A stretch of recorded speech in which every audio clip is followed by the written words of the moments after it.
اللہ الرحمن الرحیم۔ ملک ہندوستان کے ایک دانا شخص نے مسافروں کے ایک قافلے کو دیکھا۔ وہ جنگل کی طرف جا رہا ہے، جس جنگل میں کھانے پینے کے لیے ہاتھی کے سوا اور کچھ نہیں تھا۔ اس دانا شخص نے قافلے کے لوگوں کو یہ نصیحت کی کہ اس جنگل میں تمہارا خالی معدہ تم سے کوئی غلطی نہ کروا دے۔ میں تمہیں صرف یہ نصیحت کرتا ہوں کہ بھوک کی وجہ سے تم پر چاہے جیسی بھی مشکلات اور مصیبتیں آئیں، لیکن تم ہاتھی کے بچے کو شکار کر کے نہ کھانا، کیونکہ ایسا کرو گے تو اس کی ماں ہتھنی اس کا ضرور بدلہ لے لیتی ہے۔ ہاتھی کے بچوں کو ہرگز نہ چھیڑنا۔ جنگل میں چلتے ہوئے چند دنوں کے بعد حالات ایسے ہو گئے کہ ان مسافروں کو کھانے پینے کے لیے کچھ میسر نہ آیا۔ بھوک سے نڈال لوگوں کو نصیحت یاد نہ رہی۔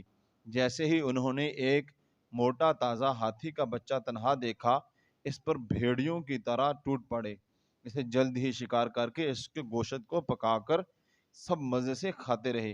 ان میں سے صرف ایک شخص نے اس دانا کی نصیحت پر عمل کیا اور ہاتھی کے بچے کا گوشت نہیں کھایا۔ اس نے سوچا دانا کی نصیحت میں کوئی ضرور مصلحت ہوگی، کوئی حکمت ہوگی۔ جب ان مسافروں کے معدے خوب بھر گئے تو وہ سب آرام سے سو گئے، لیکن جس آدمی نے ہاتھی کا گوشت نہیں کھایا تھا وہ نہیں سویا، کیونکہ بھوک کی وجہ سے اس کو نیند نہیں آ رہی تھی۔ اچانک تھوڑی دیر میں وہ دیکھتا ہے کہ ایک خوفناک ہاتھی ایک طرف سے آ رہا ہے۔ یہ آدمی خوفناک ہاتھی کو قافلے کی طرف آتے ہوئے دیکھ کر قریب جھاڑیوں میں چھپ گیا۔ ہاتھی نے آتے ہی سوئے ہوئے مسافروں کے منہ کو سونگھا اور جس کے منہ سے گوشت کی بو آئی، اس کے اوپر پاؤں رکھ کر اس کا وہیں خاتمہ کر دیا۔